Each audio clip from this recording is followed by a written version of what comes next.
Sure. So this is a new little feature. Hopefully we'll keep it going if people continue to submit. Inspired by all of the eating we've been doing these holidays, I thought I would invite people to send me photos of things that they're cooking with. And if you didn't see the announcement, it wasn't generally made. I had just put it in the Facebook group into the culinary committee, but got a couple of very cool things, and I will proceed to share that if I can get this to move forward. There we go.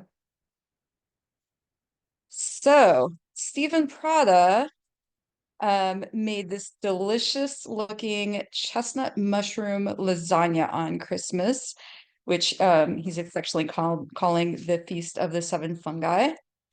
So this included 7 types of mushrooms in a Madeira bechamel, 3 foraged and dried black sailing polypore, winter oysters, hen of the woods, and then 3 store-bought dried porcini black trumpets and chanterelles, and then some fresh blue oysters.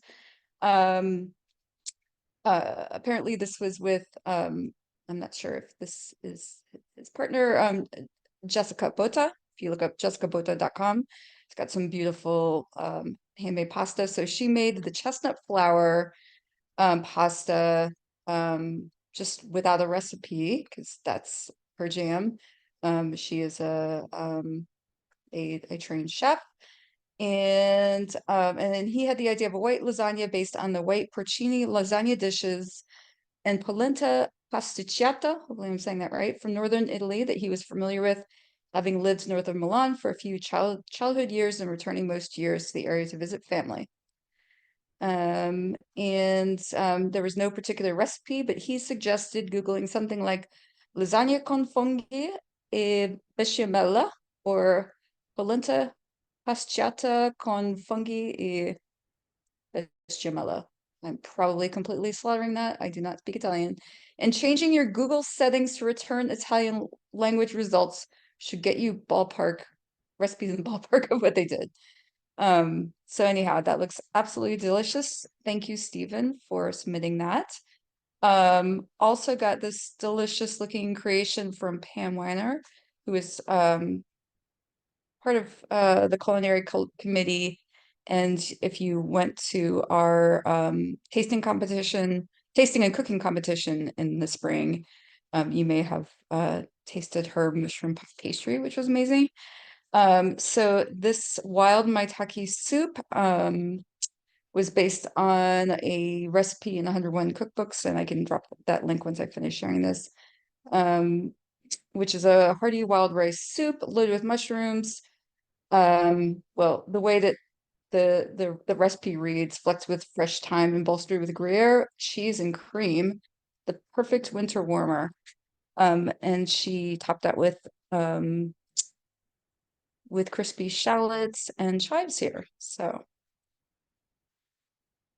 sharing a couple of my own creations. This is actually over Thanksgiving.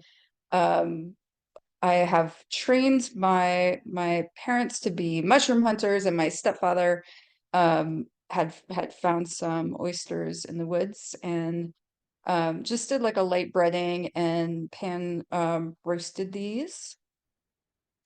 And these are the winter oysters you can find all season long, so that's something good to be looking for out there if you're hunting in the woods this time of year. I also, geez, I guess it was like early November, hit the jackpot with so many mushrooms that I actually had to freeze them after giving a ton away, which I almost never do. And wasn't quite sure how the chicken was going to freeze. I had just like parboiled it and froze it, and did this butter chicken of the woods, which turned out pretty nice, if I don't say so myself, with a yogurt marinade, and that was the primary ingredient. I had a few other veggies in there. I think it would have been good with the texture of other mushrooms added in as well. I might try that again.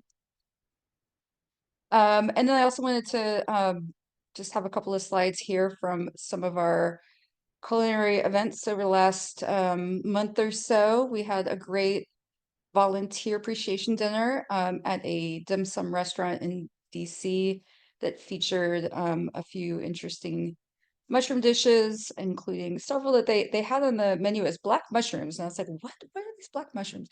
Well, it turns out that's the Chinese English for shiitake, since shiitake is the Japanese.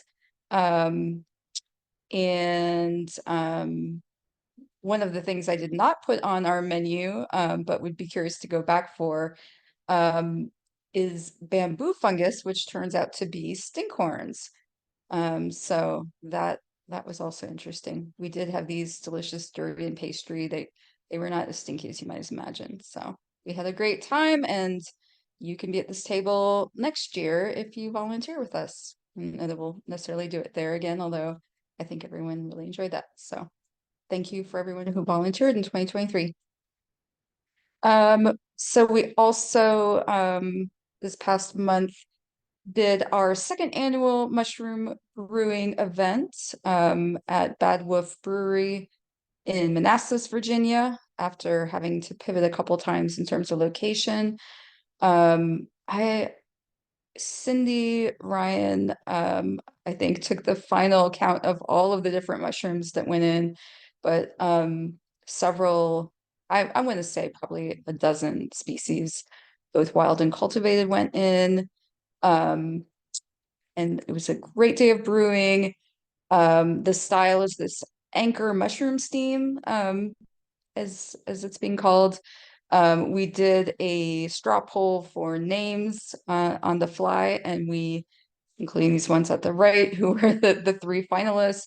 And the final answer is mycorrhizale, and we will be bottling that or canning that soon and have a tasting probably sometime in the next month or two. So that is all I have.